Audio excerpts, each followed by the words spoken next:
Hello, नमस्ते। आज हम सॉल्व करने वाले हैं एचपीएससी री एग्जाम जो हुआ है हिंदी का 2025 वाला। उसको हम आज सॉल्व करेंगे इस क्लास में। तो ये है एचपीएससी का पेपर पूरा। देखो कि मैं कुछ जितने भी मैंने अभी तक सॉल्व मतलब ढूंढ ढूंढ के जहाँ से भी मुझे मिले हैं मैंने उतना किया है।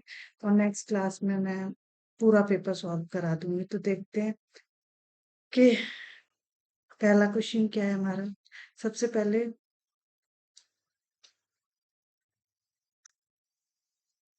निम्नलिखित कथनों पर विचार करें। तो जब विचार करें बात होती है तो हमें सही देखना होता है यहाँ इसके अनुसार। लेकिन इस बार एचपीएससी ने क्या किया, एक और ट्रिकी इसे बनाने के लिए उपर्युक्त में से कौन से कथन सत्य हैं असत्य हैं ये वाला भी दे दिया है। तो लॉर्ड कर्जन के की भारत विरोधी नीति से गुप्त जी अत्यंत क्षुब्ध थे। ये एक्चुअली जो बाल मुकुंद गुप्त है उनके बारे में बात हो रही है। और उनका जो शिव शंभू के चिट्ठे है उस निबंध को लेके। तो ये बात बिल्कुल ठीक है। उस क्षोभ को व्यक्त करने का के लिए व्यंग प्रभावी तरीका था। ये बात सही है। गुप्त जी के चिट्ठों की विशेषता लंबे वाक्य और तत्सम शब्दों का प्रयोग है नहीं। ये बात गलत है। उस उनमें लंबे बाल और तत्सम शब्दावली उसमें नहीं आई है। फिर उसके बाद बाल मुकुंद गुप्त ने शिव शंभू तो शिव शंभू गुप्त के नाम से ये पत्र लिखे थे। तो शिव शंभू गुप्त के नाम से नहीं, शिव शंभू के चिट्ठे इस नाम से लिखा गया ये निबंध। तो ये भी बात गलत हो गई। उपर्युक्त में से कौन सा कथन सत्य है। तो एक और दो हमारे सही हैं तो हमारा ऑप्शन ए सही हो जाएगा। उसके बाद नेक्स्ट क्वेश्चन है हमारा, निम्नलिखित कथनों पर विचार करें। निबंध आत्मपरक है जबकि लेख को वस्तुपरक होना होता है। हाँ, जब हम निबंध लिख रहे होते हैं तो हम उसमें कुछ अगर तथ्य देते भी हैं और साथ में अपने भी विचार रखते हैं, उसी को तो हम निबंध कहते हैं। निबंध दीर्घकालिक होते हैं जबकि लेख प्राय तत्कालिक, क्योंकि उसमें तत्कालीन समय की ही घटना का वर्णन होता है। और निबंध कहीं ना कहीं एक व्यक्ति से जुड़े होते हैं और व्यक्ति अपनी भावनाओं को वो करता है तो वो काफी टाइम तक जुड़े रहते हैं मनुष्यता से। ये बात भी बिल्कुल सही है। निबंध में लेख जैसी सूचना परक आवश्यकता नहीं होती। हाँ, उसमें सूचना केवल हम सूचना नहीं देते, अपने विचारों को भी रखते हैं। तो ये भी सही है। उपर्युक्त में से कथन कौन सा सही है। तो फिर हमारा हो जाएगा सभी। ये सारे सही है तो ऑप्शन सी करेक्ट हो जाएगा। उसके बाद ये क्वेश्चन है, नीचे दिए गए नीचे दो कथन दिए गए हैं उन पर विचार कीजिए। कथन एक है, आचार्य रामचंद्र शुक्ल ने लिखा है, शुक्ल की कोटेशन है कि भारती ने उस साहित्य को दूसरी ओर पूर्ण जीवन के साथ फिर से लगा दिया। फिर से जोड़ दिया होना चाहिए और थोड़ा सा ये अधूरा सेंटेंस है, लेकिन ये सेंटेंस बिल्कुल सही है। साहित्य में देश और समाज की नई रुचि और भावना का प्रतिबिंबन तो हो रहा था, लेकिन भारतीय ने भी पूरा सहयोग दिया था और भक्ति का समावेश नहीं किया था। पहले से ही थी और इन्होंने तो देशभक्ति एक तरीके से कहते हैं, देशभक्ति का समावेश किया हो साहित्य में। और शुक्ल की कोटेशन है कि इन्होंने मतलब आधुनिकता से जोड़ा उसको, साहित्य को। तो ये वाली कोटेशन हमारी गलत है। तो हमारा इसमें हो जाएगा विकल्पों में से सही विकल्प का सही विकल्प चुनिए। कथन ए सही है हमारा और कथन गलत, लेकिन कथन सही वाला गलत है तो हमारा ऑप्शन सी हो जाएगा। उसके बाद हमारा ये सूची 1 को सूची 2 से मिलान कीजिए। आप थ्री ये सिलेबस से ही जो एचपीएससी ने अपने सिलेबस में वो लगा रखा है टैक्स, उसी के प्रकाशन वर्ष है। तो आप थ्री का है 2015 तिब्बत यात्रा, 37 क्या भूलू क्या याद करूं, 1969 1969 और मूर्धया 2010 तुलसीराम। तो इसका भी ऑप्शन डी सही हो जाएगा। सही विकल्प चुनिए इसमें तो यही। फिर सूची ए को सूची 2 से सुमेलित कीजिए। भोला राम का जी परसाई का व्यंग है। अरे यायावर रहेगा याद, अटके, ये भी टैक्स से ही है। संस्कृति के 4 अध्याय, रामधारी सिंह दिनकर, तिब्बत यात्रा, राहुल सांप्रदायन। तो हमारा ऑप्शन इसमें सही विकल्प चुनिए। ऑप्शन ए में है ए का तीसरा, बी का पहला, ये हो जाएगा सी का फोर्थ। ऑप्शन सी सही है। एक कहानी छवि के आधार पर निम्न कथनों पर विचार कीजिए। श्यामानंद जालान ने प्रतिभा अग्रवाल और कुछ और लोगों के सहयोग से अनामिका नाट्य संस्था की स्थापना की। दूसरा है यही सच है, कहानी के आधार पर रजनीगंधा फिल्म बनी है। ये बात भी एकदम सही है और ये भी सही है। त्रिशंकु कहानी में सिद्ध किया गया है कि हमारी पीढ़ी लेखिका की पीढ़ी, मतलब मनु भंडारी की पीढ़ी विचारों से परंपरावादी और व्यवहार में आधुनिक है। ये भी वो अपने उसमें कहती है, तो ये भी सही है। तो इसके सभी तीनों सही है। सही कथन चुनना बोला गया है।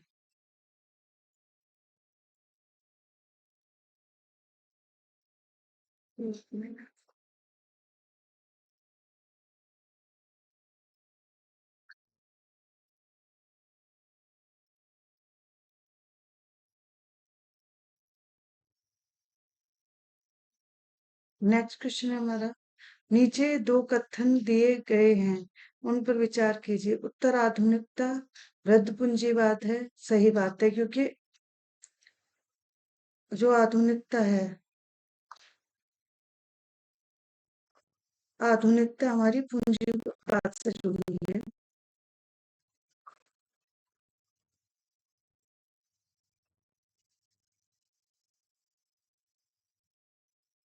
तो एक विद्वान है पाश्चात्य के, उन्होंने कहा है कि जो उत्तर आधुनिकता है वो वृद्ध पूंजीवाद है। वो है फ्रेडरिक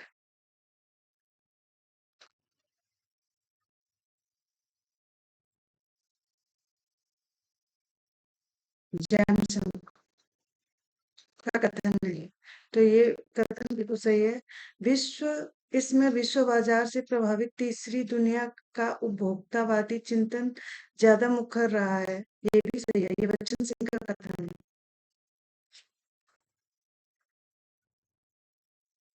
मतलब बच्चन सिंह की किताब है जो आधुनिक हिंदी साहित्य का इतिहास है। उन्होंने इस कोटेशन को अपनी किताब में कोट किया हुआ है। तो ये दोनों कथन सही है। तो कथन ए और कथन दो दोनों सही है। उपयुक्त में सही विकल्प चुनना है। उसके बाद नेक्स्ट क्वेश्चन हमारा, नेक्स्ट क्वेश्चन है हमारा, भाषा की उत्पत्ति के प्रमुख, हाँ, भाषा की उत्पत्ति के प्रमुख सिद्धांतों को उसके प्रवर्तकों के साथ सुमेलित कीजिए। ये पांडे एंड पांडे में दे रखा है एक पेज पर, लेकिन ये थोड़ा सा डीप था क्योंकि हम वहां तक नहीं पढ़ते भाषा को। तो संकेत सिद्धांत है हमारा रूसो का। तो ए का 4, ए का 1 है, ए का 3 है, ए का 2 है। तो यही हमें मिल गया, तो हमारा ऑप्शन डी ही सही है। फिर बी का पहला इंगित सिद्धांत डॉक्टर राय, सी का पहला सॉरी, सी का दूसरा, जी रेवेज, फिर डी का थर्ड। नेक्स्ट क्वेश्चन है हमारा, कविता एवं कवि सुमेलित कीजिए। तो सबसे पहले, और सही विकल्प, इस वाले ऑप्शन में तो सही विकल्प ही है ज्यादातर मिलान वालों में, तो उसमें अगर नहीं भी पढ़ेंगे, लेकिन एक आध में इसमें सत्य असत्य पूछ लिया है, तो एक बार हमें ये वाला विकल्प भी पढ़ लेना चाहिए, स्पेशली जब हम एग्जाम हॉल में हैं। तो नौका है, इसी यात्रा में यात्रा जरूरी, एक का दो, दो ऑप्शंस में है, अपनी केवल धार, अरुण कमल का ही तो फैक्ट्स हैं, तो मैं से याद ही किए होते हैं ज्यादातर लोगों ने। सी का पहला, ये थोड़ा सा वेणु गोपाल की जो कृति है उस पे ध्यान नहीं देते हम, लेकिन ये तीनों तो आधुनिक युग के उसमें है, तो हम देख लेते हैं। आलोक गंगा। तो इसका ऑप्शन बी सही है हमारा।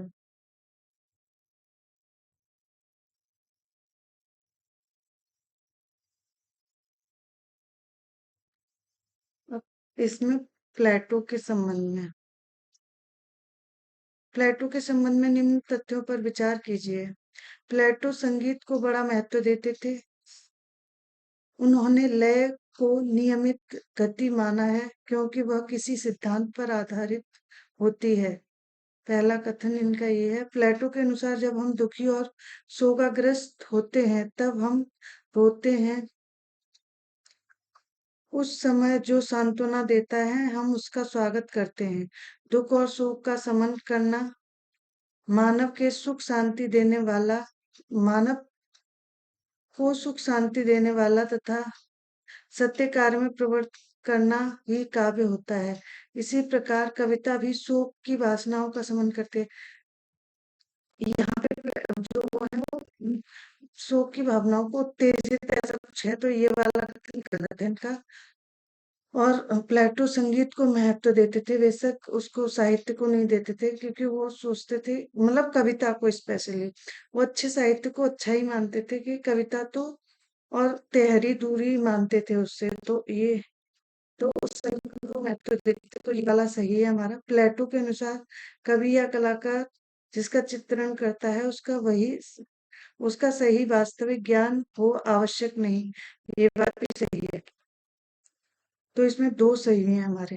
इसमें अब कहा गया है, उपर्युक्त कथनों में से कितने कथन सही हैं। ये नहीं पूछा कि एक और तीसरा सही है, इन्होंने पूछा है इन तीनों में से ही कितने वो सही हैं, तो हमारे दो सही हैं, तो हमारा आंसर हो जाएगा केवल दो।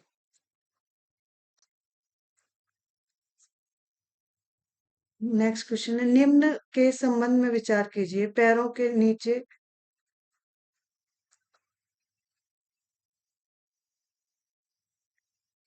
नीचे जलधर हो बिजली से उसका खेल चले, संकीर्ण कगारों के नीचे सत सत झरने बेमेल चले। उक्त पंक्तियां ध्रुव स्वामी नाटक से, ध्रुव स्वामी द्वारा कही गई हैं, ध्रुव स्वामी द्वारा नहीं कही गई। ये ध्रुव स्वामी नाटक की तो हैं, तो ये कथन हमारा गलत हो गया।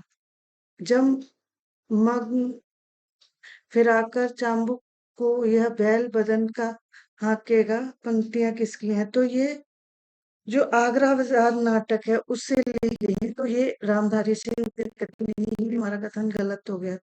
सर्वेश्वर दयाल सक्सेना कृत बकरी नाटक का मंचन अब तक हिंदी की बोलियों में नहीं हो सका है, हुआ है, तो फिर ये भी गलत हो जाएगा। तो ये सारे ही हमारे गलत हैं। तो इसमें पूछा गया है, उपर्युक्त कथनों में से कितने कथन सही हैं, तो इनमें से क्योंकि एक भी सही नहीं है, तो तीनों असत्य। ऑप्शन डी सही हो जाएगा इस 11 का। 12 क्वेश्चन, पुस्तकों के प्रकाशन वर्ष के संबंध में सही तथ्यों का चयन कीजिए।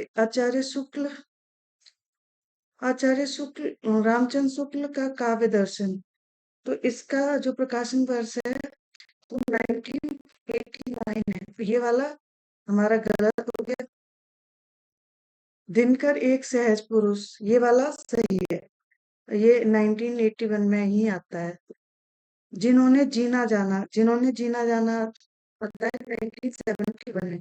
तो ये भी हमारा गलत हो जाएगा। फिर पूछा है उपर्युक्त युग्मों में से कितने युग्म सही सुमेलित हैं? तो हमारा सिर्फ एक है, तो केवल एक का आंसर, इसका एक ऑप्शन सही हो जाएगा। नेक्स्ट क्वेश्चन है, भक्ति काल के कवियों के संबंध में निम्नलिखित कथनों पर विचार करें। कबीर ने निर्गुण और सगुण दोनों भक्ति परंपराओं को प्रभावित किया। नहीं, कबीर ने सिर्फ निर्गुण धारा को प्रभावित किया था, और वो निर्गुण संप्रदाय से ही थे। तो हमारा ये वाला ऑप्शन गलत हो जाएगा। फिर आएगा, सूरदास की रचनाओं में वात्सल्य और श्रृंगार रस की प्रधानता है। सही बात है बिल्कुल।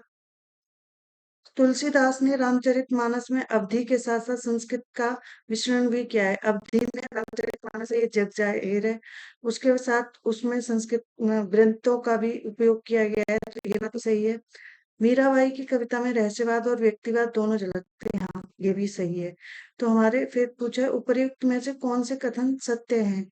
तो हमारे ऑप्शन 2, 3, 4, ये वाला ऑप्शन ठीक सही हो जाएगा। निम्नलिखित हिंदी उपन्यासों को उनके लेखकों से मिलाइए। गोदान प्रेमचंद की है, ये भी टेक्स्ट का ही सवाल था। मैलांचल, मैलांचल रेणु का है। शेखर एक जीवनी अवके, मानस का अमृत लाल मगर। ऑप्शन ए करेक्ट है इसका।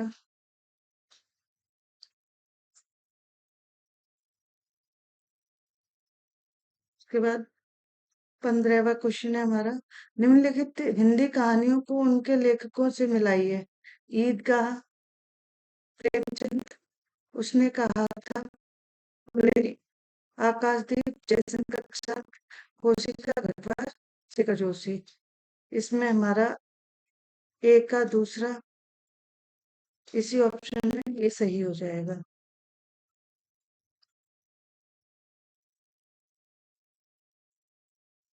उसके बाद निम्नलिखित स्त्री पात्रों को संबंध नाटकों के साथ सुमेलित कीजिए। पूर्वी पहला राजा था, से संबंधित है। सुंदरी, सुंदरी लहरों के राजहंस, सॉरी,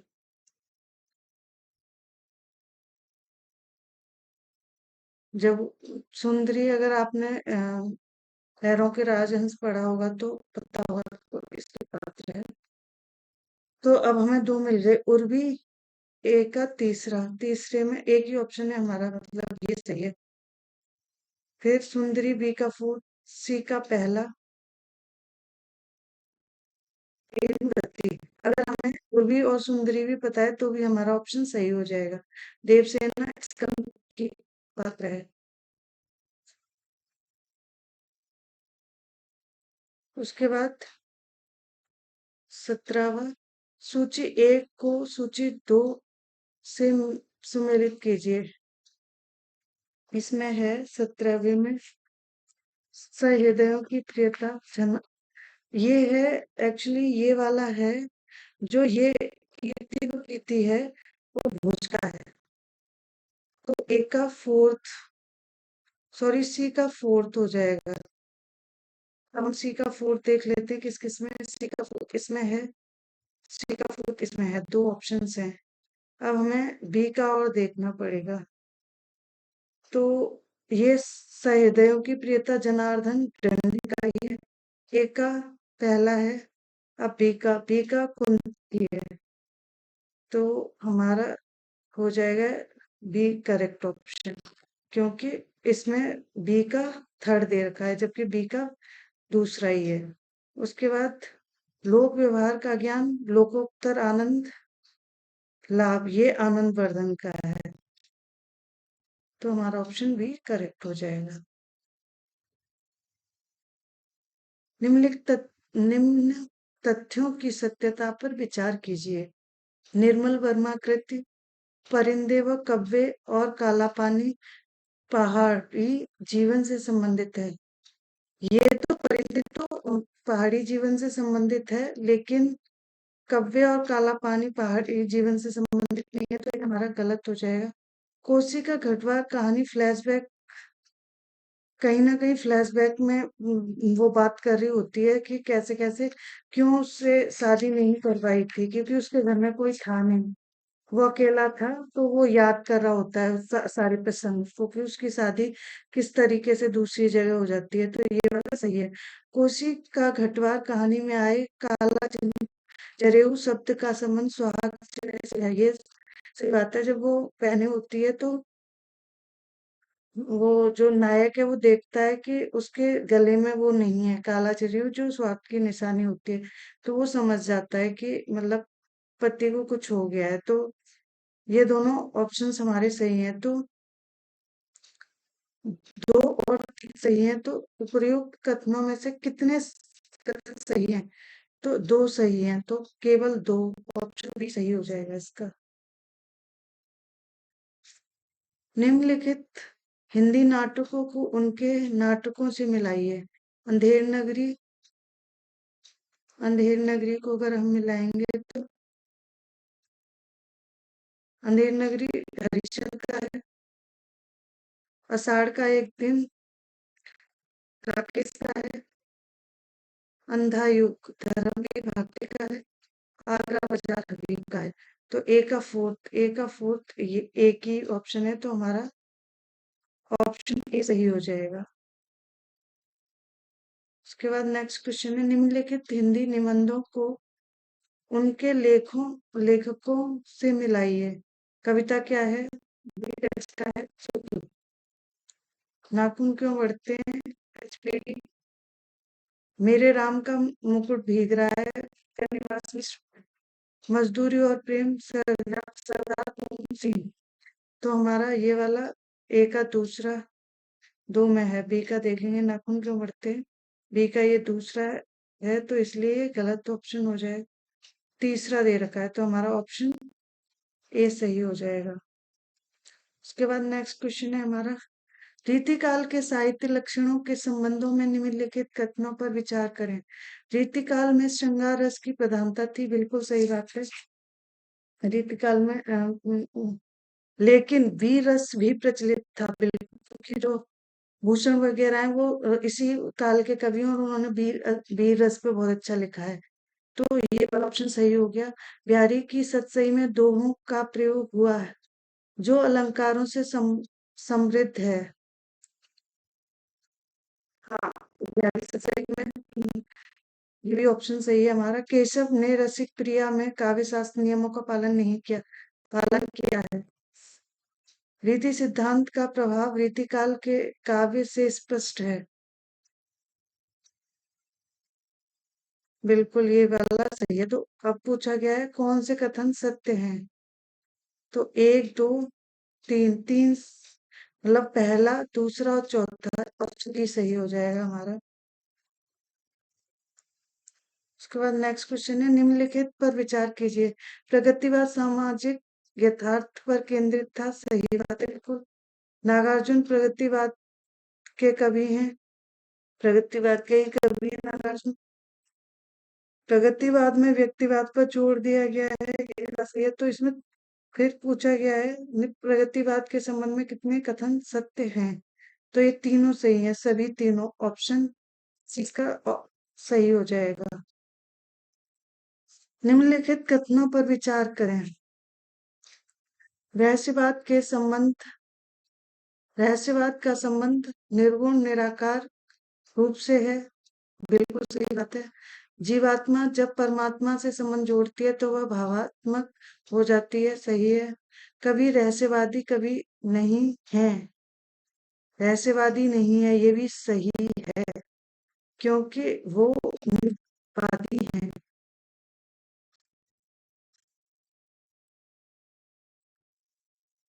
तो इसमें से कोई नहीं होगा। रहस्यवाद के संबंध में कितने कथन असत्य हैं? तो कितने असत्य हैं?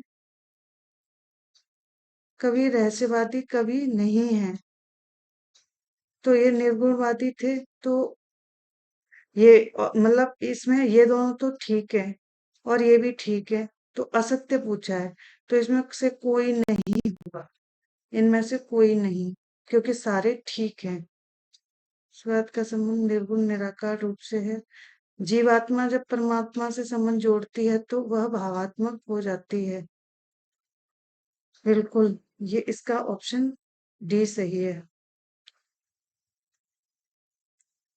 निम्नलिखित कथनों पर विचार करें। प्रयोगवाद में नवीन छंदों का प्रयोग हुआ है। सही बात है कि ने उतार सप्तक में बहुत किया है। अज्ञे प्रयोगवाद के कवि हैं, सही है। नई कविता छायावाद का हिस्सा है, नहीं, वो एक अलग विचारधारा है। मुक्तिबोध प्रगतिवाद के कवि हैं, ये सही ऑप्शन है। 1 2 4 ऑप्शन सही हो जाएगा, तो हमारा ऑप्शन ये सही हो जाएगा। उसके बाद आधुनिक काल के काव्य में छायावाद के संबंध में निम्नलिखित कथनों पर विचार करें। जयशंकर प्रसाद ने कामायनी में भारतीय मिथकों और मनोविज्ञान का समन्वय किया है। सुमित्रानंदन पंत की जयशंकर प्रसाद ने कामायनी में भारतीय मिथकों और मनोविज्ञान का समन्वय किया है, सही बात है। सुमित्रानंद पंत की परिवर्तन में वेदांत और बौद्ध का प्रभाव है, ये बात भी सही है। महादेवी वर्मा की कविता निर्गुण भक्ति का प्रभाव प्रमुख है, नहीं, रहस्यवाद का प्रमुख, रहस्यवाद प्रमुख है उसमें, तो ये वाली बात हमारी गलत हो गई। 1 और 2 सही है, तो इसमें हो जाएगा। और हाँ, एक और ऑप्शन है। निराला ने राम की शक्ति पूजा में वीर रस को छायावादी शैली में प्रस्तुत किया है, ये बात बिल्कुल सही है। तो हमारे 1 2 उपर्युक्त में से कौन से कथन सही हैं? तो हमारा 1 2 4 ऑप्शन डी सही हो जाएगा। निम्न युग्मों पर विचार करें। रिचर्ड, आइए रिचर्ड का ये टी.एस. इलियट,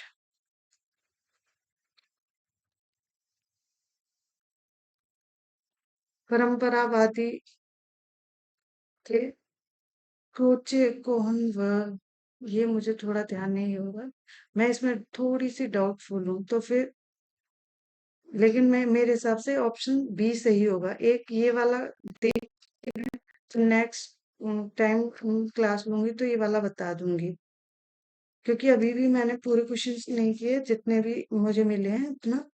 और क्वेश्चन थोड़े ट्रिकी टाइप पूछे थे और लेंदी पेपर था, तो बहुत ज्यादा बच्चों का ध्यान भी नहीं गया होगा। जैसे ये वाला क्वेश्चन, ये वाला मैं भी अगर मतलब पहली बार पढ़ूंगी तो थोड़ा सा नागार्जुन में कई बार भारतीय, क्योंकि भारतीय सॉरी उसमें, तो फिर प्रयोगवाद उससे छायावाद से, जो छायावाद के वो हैं उनसे थोड़ा सा नागार्जुन में कंफ्यूजन हो सकती है, और फिर सत्य असत्य का थोड़ा सा मामला रहता है, और एग्जाम में थोड़ा हमारे पास हमारे ऊपर कहीं ना कहीं प्रेशर रहता है, तो हम क्वेश्चन को इतने अच्छे से टैकल नहीं कर पा रहे होते, लेकिन फिर भी ठीक है।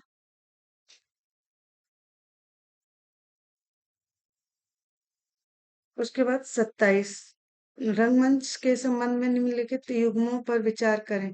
अंकास्य, अंकास्य निम्न श्रेणी के पात्रों द्वारा बीती हुई तथा आने वाली घटनाओं की सूचना देता है, ये सही बात है बिल्कुल। विस्कम्भक है, नेपथ्य से दी जाने वाली सूचना नहीं। ये जो ये है, जो विस्कम्पक होता है वो होता है बीती तथा आने वाली सूचनाओं की घटना देना। तो और चूलिका होती है नेपथ्य से दी जाने वाली हो, तो ये दोनों सही गलत है, क्योंकि चूलिका का संबंध इससे है और विस्कम्भक का इससे है। तो हमारा ये इसमें पूछा गया है उ- उपरोक्त युग्मों में से कितने युग्म सही हैं? तो हमारा केवल एक सही है, तो ऑप्शन ए सही हो जाएगा। निम्न युग्मों पर विचार करें। छायावाद के अध्येता है नंद बिहारी वाजपेयी, सही है। वेराला के अध्येता हैं रामविलास शर्मा, सही है। तुलसी साहित्य के अध्येता हैं, सॉरी एचपीडी नहीं, तुलसी के तो शुक्ल हैं, और एचपीडी कबीर के हैं, तो ये वाला ऑप्शन गलत हो गया हमारा। तो हमारे उपरोक्त युग्मों में से कितने युग्म सही सुमेलित हैं? तो हमारे 2 सही हैं, तो हमारा ऑप्शन बी सही हो जाएगा। नेक्स्ट क्वेश्चन है, निम्नलिखित युग्मों पर विचार करें। रस सिद्धांत भरत मुनि का सही है, ध्वनि सिद्धांत वहां का नहीं, आनंद का है।